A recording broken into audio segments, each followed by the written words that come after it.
যে আসামিরা যেখানে মৃত্যু হয়েছে তাদের পেশাগত যদি বলি, তারা একজনের টিপ করে, একজনের গাড়ির ড্রাইভার, একজনের কন্ডাক্টর, আর একজন হলো যে রিক্সা চালক। এই চারজন আসামি তার চিন্তার কথা বললাম।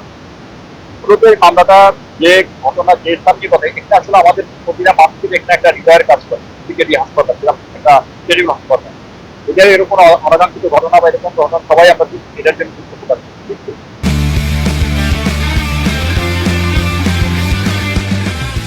গত 11/4/26 তারিখে সেখানে মাইনুদ্দিনের নেতৃত্বে আজকে যে আসামি ফারুক হোসেন, লিটন মিয়া এবং ফালান মিয়া ও মোহাম্মদ রুবেল, এরা সহ আরো 7-8 জন আসামি, তারা সেখানে দিয়ে তার ওই পাশেই ওই হসপিটালে একজন কর্মকর্তা, তিনি হলেন মোহাম্মদ আবু হানিফ।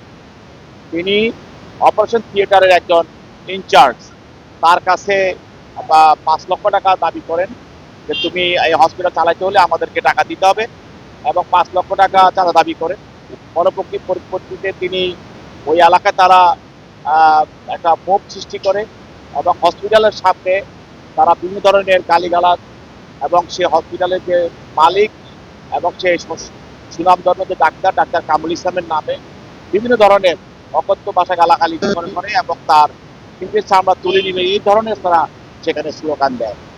তার পরবর্তীতে এগুলো দিয়ে তারা সেখানে জনগণ উপস্থিত হলে তারা সেখান থেকে পালিয়ে যায়। পরবর্তীতে কর্মকর্তা আবু হানিফ থানায় মামলা দায়ের করেন, মাইনুদ্দিন সহ তারা অনেকের বিরুদ্ধে মামলা দায়ের করেন। তার মধ্যে তাদের সন্দিগ্ধ 4 জনকে আজকে গ্রেফতার করা হয়। এই 4 জনকে গ্রেফতার করে আজকে তদন্তকারী কর্মকর্তা আদালতে উপস্থাপন করে 7 দিনের রিমান্ড প্রার্থনা করেন, এবং এই 7 দিনের রিমান্ডে প্রার্থনা করেন। তার পক্ষে তার আইনজীবী ছিল, আইনজীবীরা তারা বক্তব্য রাখেন এবং আদালতের জিজ্ঞাসাবাদে একজন আসামি তিনি স্বীকার করেন যে তিনি এই হসপিটাল লগে সম্পৃক্ত আছেন। অতএব এরা যে এই হসপিটালে সম্পৃক্ত সেটাও একজন আসামি আজকে আদালতে সেটা স্বীকৃতি দিয়েছেন। অতএব আমরা এই পরিস্থিতিতে সরকারের উচ্চ মহল থেকে এটাকে দমন করার জন্য এবং এই আসামিদেরকে অনতিবিলম্বে গ্রেপ্তার করার জন্য তাদের বিভিন্ন ধরনের পদক্ষেপ নেওয়া হয়, সেইভাবে সেখানে ব্যবস্থা নেওয়া হয়।